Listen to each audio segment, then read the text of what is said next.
como los intelectuales franceses arruinaron Occidente. La explicación del posmodernismo y sus consecuencias. Por Ellen Placrose. Sobre el autor. Ellen Placrose es una ensayista británica de temas de cultura y política y editora de Erion Magazine, una revista digital no partidista que se enfoca en temas como el liberalismo ilustrado, el humanismo y la libertad de expresión. Completó una licenciatura en literatura inglesa en la Universidad del Este de Londres y una maestría en estudios modernos tempranos en la Universidad Queen Mary de Londres. Junto con James A. Lindsay y Peter Boghossian, Placrose participó en el asunto de los estudios del agravio, 2017 a 2018, que implicó el envío de artículos académicos falsos a revistas de estudios culturales, de género, queer y razas, para desvelar la impostura de gran parte de ese tipo de estudios. A pesar de las críticas que las revelaciones merecieron, como un engaño y un ataque coordinado de la derecha, Placrose y sus colegas se describen a sí mismos como liberales de izquierda. Sostienen que su intención detrás de su denuncia era resaltar dos problemas clave en las ciencias sociales: los bajos estándares de las revistas de pago para publicar, y las tonterías sin sentido que se pueden publicar en las revistas de humanidades, siempre y cuando se abracen ideas populares sobre género y sexualidad. En 2020 Placrose publicó su ensayo Cynical Theories, en colaboración con Lindsay. Poco después de su lanzamiento, el libro se convirtió en un bestseller del Wall Street Journal y un bestseller número 1 en filosofía en Amazon. Steven Pinker, psicólogo e intelectual de la Universidad de Harvard, comentó sobre el libro que expone las raíces intelectuales sorprendentemente superficiales de los movimientos que parecen estar fagocitando nuestra cultura. Sobre el escrito. A pesar del auge del posmodernismo en la izquierda, sus valores e ideas rara vez se comprenden bien. Este texto busca abonar a la comprensión de esos postulados, que, afirma la autora, socavan la credibilidad de la izquierda y amenazan con llevarnos de vuelta a una cultura irracional, tribal y premoderna. Este artículo fue publicado originalmente en Erio, y se reproduce con autorización. Letras libres. Traducción de Pablo Duarte. El posmodernismo representa una amenaza no solo para la democracia liberal, sino para la modernidad misma. La frase puede parecer osada, o incluso hiperbólica, pero la realidad es que el cúmulo de ideas y valores al interior del posmodernismo ha saltado los límites de la academia y adquirido gran importancia cultural en la sociedad occidental.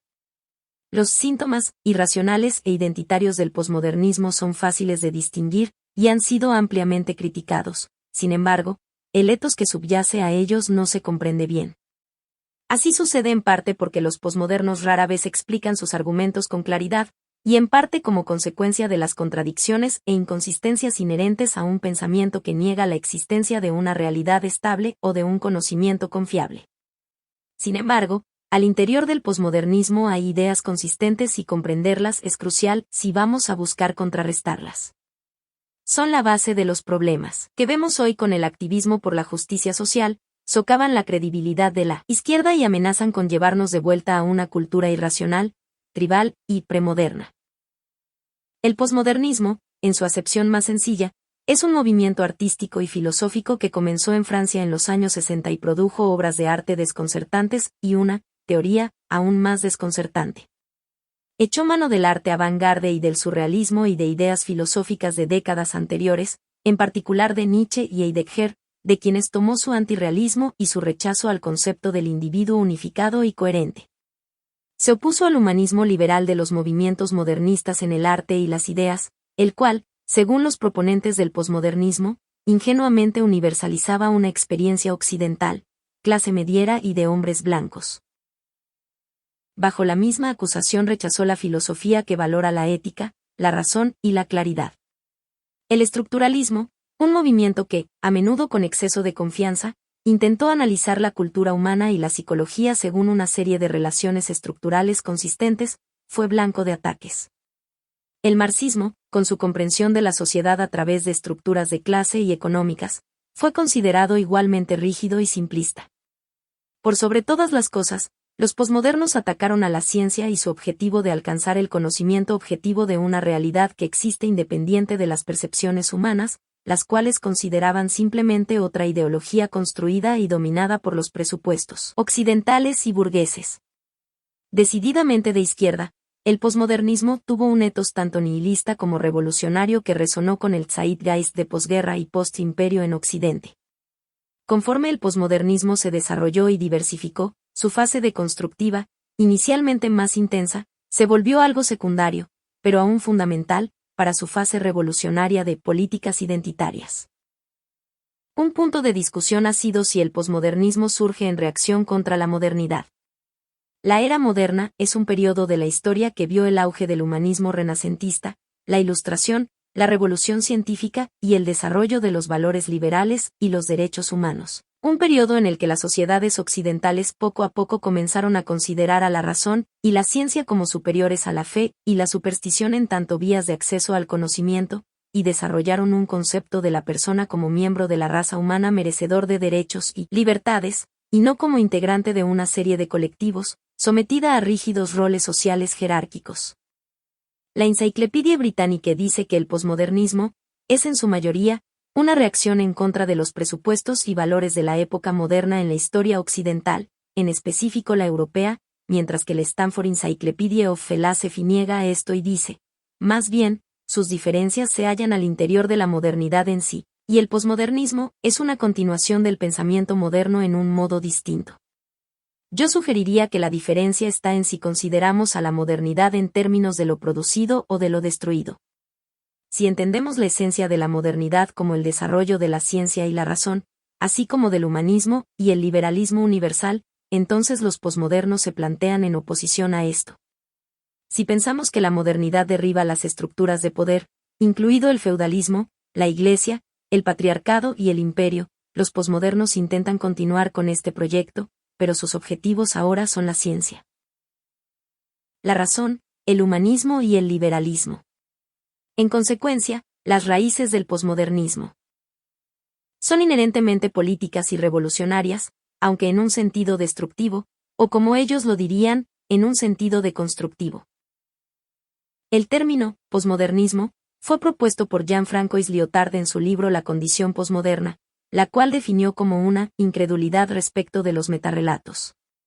Un metarrelato es una explicación amplia y coherente para los grandes fenómenos. Las religiones y otras ideologías totalizantes son metarrelatos que intentan explicar el sentido de la vida o todos los males de la sociedad. Lyotard proponía reemplazarlos con minirrelatos, para dirigirse a verdades de dimensiones más pequeñas y personales. Se dirigía así al cristianismo y al marxismo, pero también a la ciencia. Según él, hay un hermanamiento entre el tipo de lenguaje que se llama ciencia y ese otro que se llama ética y política. Al vincular a la ciencia y al conocimiento que produce con el gobierno y el poder, lo que hace es rechazar su postulado de objetividad. Lyotard describe esta condición posmoderna descreída como algo generalizado, y dice que desde el final del siglo XIX comenzó una erosión interna del principio de legitimidad del saber, que provocó un cambio en el estatus del conocimiento. Para la década de los 60, la duda y la desmoralización de los científicos interfiere con el problema esencial, que es el de la legitimación. No importa cuántos científicos digan que no están desmoralizados ni tienen más dudas de las que corresponde a un grupo de personas que trabajan con un método cuyos resultados siempre son provisionales y cuyas hipótesis nunca quedan probadas, nada lo disuadió. En Lyotard vemos dos cosas: un relativismo epistémico explícito, una creencia en verdades o hechos personales o culturalmente específicos, y el privilegio de la experiencia vivida, por encima de la evidencia empírica. Vemos también la promoción de una versión del pluralismo que privilegia las opiniones de grupos minoritarios por encima del consenso general de científicos o de la ética liberal democrática, a quienes se caracteriza como autoritarios y dogmáticos. Todo esto es consistente con el pensamiento posmoderno. La obra de Michel Foucault se centra en el lenguaje y el relativismo, aunque aplicado a la historia y la cultura. Bautizó su aproximación como arqueología, porque consideraba que estaba descubriendo aspectos de la cultura histórica por medio de los discursos registrados, un habla que promueve o asume una perspectiva particular. Para Foucault, los discursos controlan lo que puede conocerse en distintos periodos y lugares, distintos sistemas de poder institucional controlan los discursos. Por eso, el conocimiento es un producto directo del poder. En una cultura y en un momento dados, Solo hay siempre una episteme, que define las condiciones de posibilidad de todo saber, sea que se manifieste en una teoría o que quede silenciosamente investida en una práctica. Las palabras y las cosas, siglo XXI, 1981, página 166. Yendo más allá, las personas en sí mismas están construidas culturalmente. El individuo, con sus características, su identidad, en su hilvanado consigo mismo, es el producto de una relación de poder que se ejerce sobre los cuerpos, las multiplicidades, los movimientos, los deseos, las fuerzas. Preguntas a Michel Foucault sobre la geografía, en Microfísica del Poder, Ediciones de la Piqueta, 1979, página 111. Casi no deja espacio a la agencia individual o a la autonomía. Como ha dicho Christopher Butler, Foucault depende de la creencia en la maldad inherente a la posición de clase o la posición profesional del individuo, entendida como discurso, sin importar la moralidad de su conducta individual. Presenta al feudalismo medieval y a la democracia liberal moderna como sistemas igualmente opresivos, y es partidario de atacar y criticar a las instituciones para desenmascarar la violencia política que se ha ejercido a través de estas de manera oculta. La naturaleza humana, justicia versus poder, editorial Katz, 2006. En Foucault vemos la expresión más extrema del relativismo cultural leído a través de las estructuras de poder, en las que la humanidad y la individualidad compartida están casi completamente ausentes. Al contrario, las personas se construyen por medio de su posición en relación con ideas culturales dominantes, ya sea como opresores o como oprimidos. Judith Butler echó mano de Foucault para elaborar su postura fundamental en la teoría queer que se enfoca en la construcción cultural del género, Edward Said para sus postulados sobre el poscolonialismo y el orientalismo, y Kimberlé Crenshaw en su desarrollo de la interseccionalidad y las políticas de la identidad. Lo vemos también en la equiparación del lenguaje con la violencia y la coerción, y la equiparación de la razón y el liberalismo universal con la opresión. Fue Jacques Derrida quien propuso el concepto de deconstrucción, y también se sumó a la discusión sobre el constructivismo cultural y el relativismo cultural y personal. Se enfocó aún más explícitamente en el lenguaje. Su pronunciamiento más famoso, "No hay nada fuera del texto", tiene que ver con su rechazo a la idea de que las palabras se refieren a algo directamente. Más bien, solo hay contexto sin un centro de anclaje absoluto. Derrida, Signature, Event, Context. Por eso, el autor de un texto no es la autoridad sobre su significado. El lector o escucha produce su propio significado igualmente válido y cada texto engendra infinitos nuevos contextos en un sentido absolutamente no saturable. Derrida propuso el término difference, derivado del verbo differe, que significa tanto posponer como diferir. Esto quería indicar que no solo el significado nunca es definitivo, sino que está construido por medio de diferencias, en especial por oposiciones. La palabra joven solo tiene sentido en relación con la palabra viejo, y decía Derrida, siguiendo a Saussure, que el significado se construye por medio del conflicto entre estas oposiciones elementales que, para él, siempre son un positivo y un negativo. Hombre es positivo y mujer negativo. Occidente es positivo y Oriente negativo. Insistía en que no estamos ante una coexistencia pacífica de un vis a vis, sino ante una jerarquía violenta. Uno de los dos términos se impone al otro, axiológica, lógicamente, etc., se encumbra. Deconstruir la oposición significa, en un momento dado, invertir la jerarquía. Positions, University of Chicago Press, 1981, página 41. La deconstrucción, entonces, implica invertir estas jerarquías percibidas, hacer que mujer y Oriente sean positivas, y hombre y Occidente sean negativas. Esto se debe hacer irónicamente para revelar la naturaleza arbitraria y culturalmente construida de estas oposiciones percibidas en un conflicto desigual. En Derrida hay mucho más relativismo, tanto cultural como epistémico, y más justificaciones para las políticas de la identidad. Hay una negativa explícita a considerar que las diferencias pueden ser algo más que oposicionales, y por lo mismo un rechazo a los valores del liberalismo derivado de la Ilustración que busca sobreponerse a las diferencias y enfocarse en los derechos humanos universales, y la libertad, y el empoderamiento individual. Estamos ante la base de una misandria irónica, del mantra, el racismo inverso no es real, y la idea de que la identidad dicta lo que puede ser entendido. Vemos también un rechazo a la necesidad de que haya claridad en el habla y en los argumentos, a entender el punto de vista del otro y evitar malas interpretaciones. La intención del hablante es irrelevante. Lo que importa es el impacto del habla. Esto, junto con las ideas de Foucault, son la base de las creencias actuales en la naturaleza profundamente peligrosa de las microagresiones y el mal uso de la terminología relacionada con el género, la raza y la sexualidad.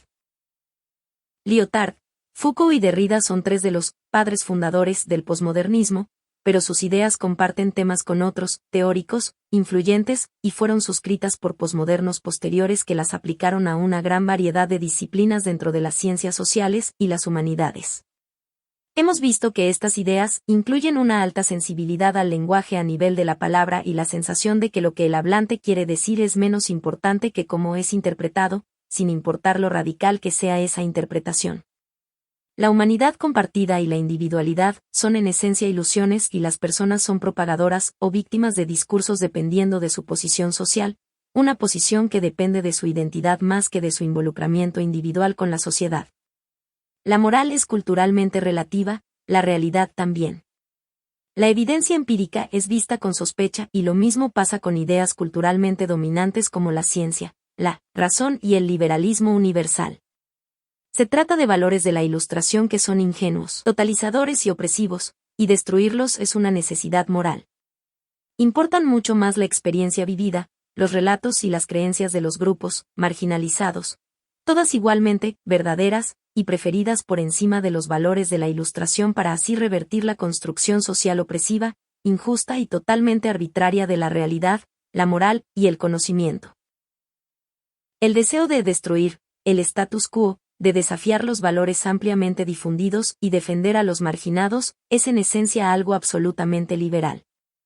Estar en oposición a esto es decididamente conservador. Esa es la realidad histórica, pero estamos en un punto único en la historia en la que el status quo es en general bastante liberal, con un liberalismo que defiende los valores de la libertad, los derechos igualitarios y las oportunidades para todos sin importar la raza, el género o el sexo.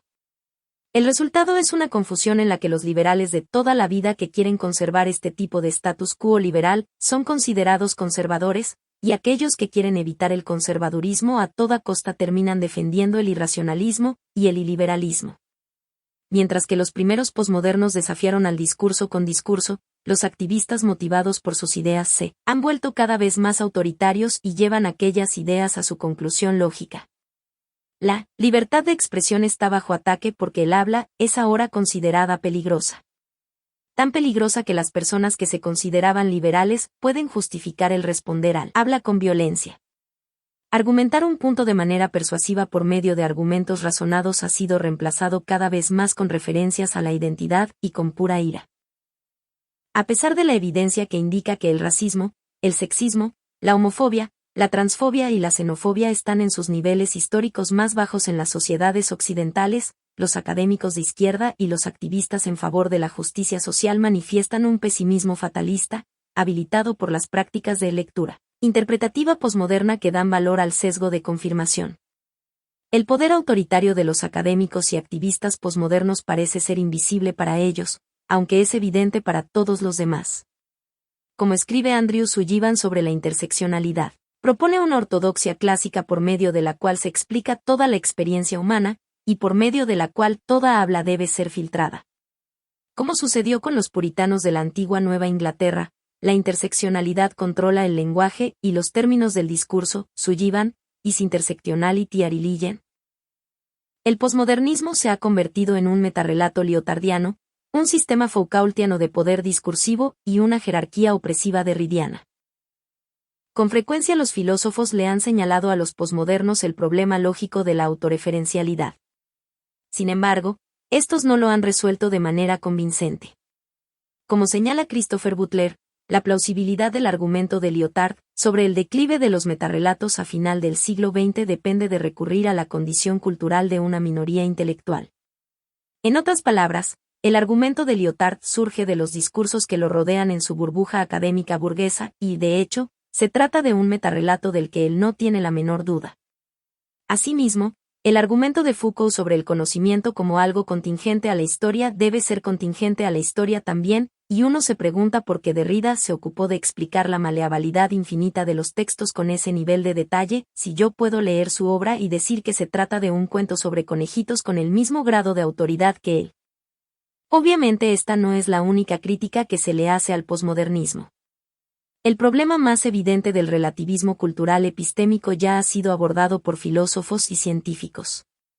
El filósofo David Detmer en Challenging Postmodernism dice: consideremos este ejemplo, planteado por Erasim Coac, cuando intento, sin éxito, meter una pelota de tenis dentro de una botella de vino, no necesito probar con distintas botellas de vino ni con distintas pelotas de tenis, aplicando los cánones de inducción planteados por Mill, para llegar a la hipótesis de que las pelotas de tenis no caben en las botellas de vino.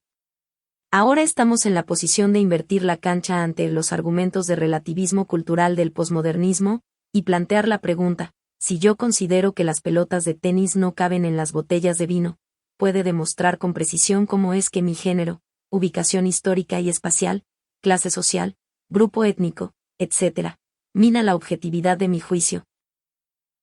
Sin embargo, ningún posmoderno le ha explicado su razonamiento, y más bien describe una conversación desconcertante que tuvo con la filósofa posmoderna Laurie Calhoun.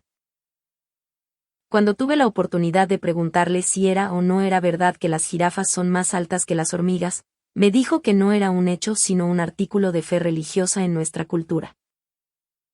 Los físicos Alan Sackel y Jean Bricmont hablaron de este mismo problema desde la perspectiva de la ciencia en su libro Imposturas intelectuales, el abuso de la ciencia por parte de los intelectuales posmodernos.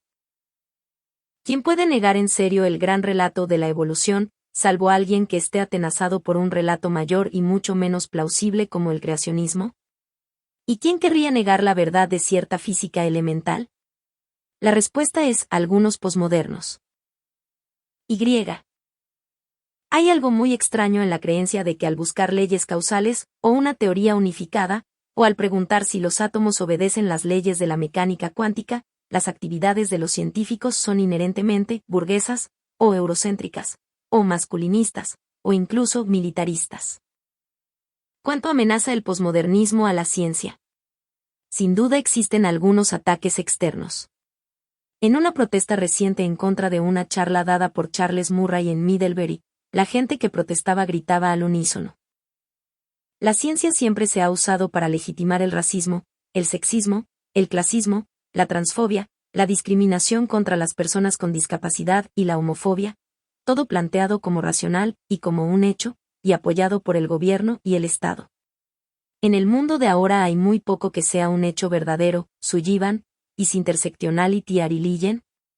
Cuando los organizadores de la Marcha por la Ciencia tuitearon: la colonización, el racismo, la migración, los derechos nativos, el sexismo, la discriminación por discapacidad, la queer, trans, intersexfobia y la justicia económica son temas científicos, Anti-Trump March for Science Maintains that Racism, Ableism and Native Rights are scientific issues. De inmediato muchos científicos criticaron que se politizara la ciencia y se perdiera de vista el énfasis en mantener a la ciencia lejos de las manos de la ideología interseccional. En Sudáfrica, el movimiento de estudiantes progresistas número Science Must Fall y número de Colonize Science anunció que la ciencia era solo un modo de conocimiento que a la gente se le había enseñado a aceptar. Sugirieron que la brujería era una alternativa, Science Must Fall, y ese tímeto de Colonize Science. A pesar de esto, la ciencia como metodología no se irá a ningún lado. No puede adaptarse para incluir al relativismo epistémico y los conocimientos alternativos. Puede, sin embargo, perder la confianza del público y por lo mismo, el financiamiento público, y esta es una amenaza que no puede desestimarse. Además, en un momento en el que los líderes del mundo dudan del cambio climático, los padres creen en la falsedad de que las vacunas causan autismo y las personas buscan homeópatas y naturistas para resolver problemas médicos serios, seguir minando la confianza de las personas en las ciencias empíricas es tan peligroso que representa una amenaza existencial. Las ciencias sociales y las humanidades, sin embargo, están en riesgo de cambiar hasta quedar irreconocibles. Algunas disciplinas dentro de las ciencias sociales ya han cambiado. La antropología cultural, la sociología, los estudios de género, por ejemplo, han sucumbido casi completamente al relativismo moral y al relativismo epistémico. En mi experiencia, las letras inglesas también están enseñando una ortodoxia enteramente posmoderna. La filosofía, como hemos visto, está dividida. Lo mismo la historia. Los posmodernos con frecuencia critican a los historiadores empíricos por asegurar que saben lo que sucedió en el pasado. Christopher Butler recuerda la acusación de Diane Perkins en cuanto a que, cuando mostró evidencia de que las acusadas de brujería eran por lo general mujeres mendicantes y sin poder, Kate Thomas habilitaba un mito que funda la identidad histórica de los hombres en la impotencia y el silencio de las mujeres. Es de suponerse que debió haber dicho, contra la evidencia, que se trataba de mujeres ricas, o mejor aún, de hombres. Dice Butler.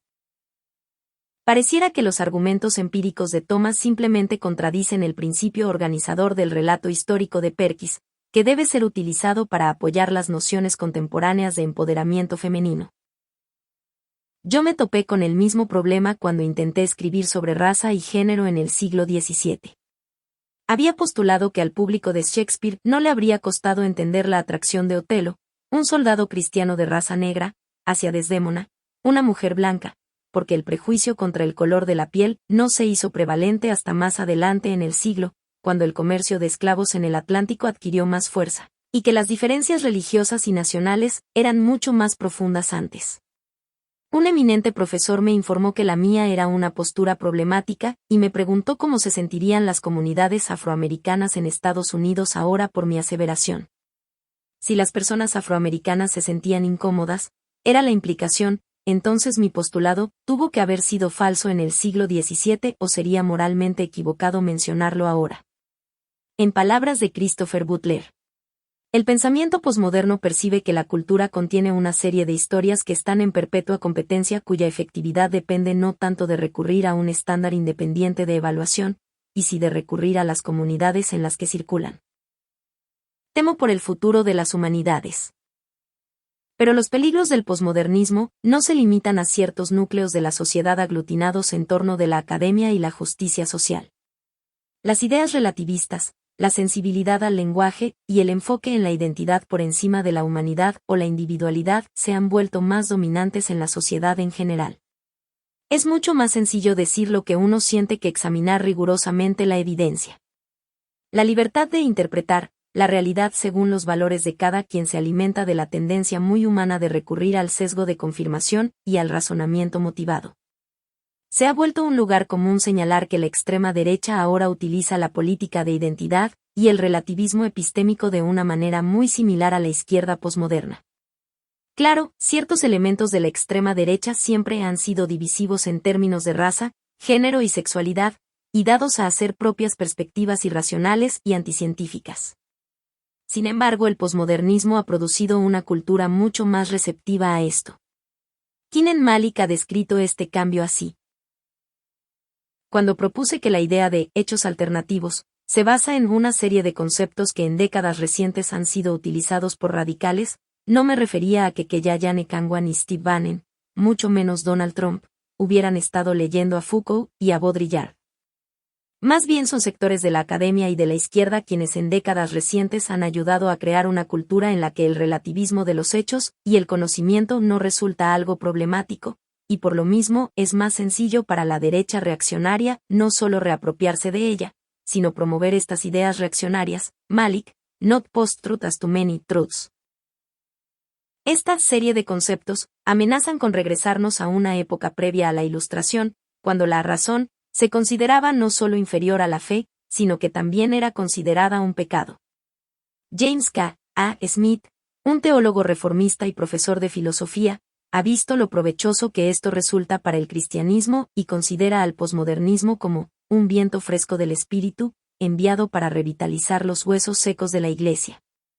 En Josephried of Postmodernism, Taking Derrida, Lyotard, and Foucault to Church, dice: estar comprometidos con el posmodernismo nos invita a mirar hacia atrás.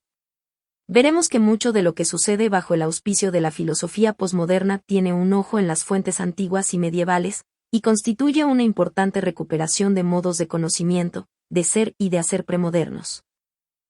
Y. El posmodernismo puede ser un catalizador para que la Iglesia recupere la fe, no como un sistema de verdad dictado por una razón neutral, sino como una historia que requiere ojos que vean y oídos que escuchen.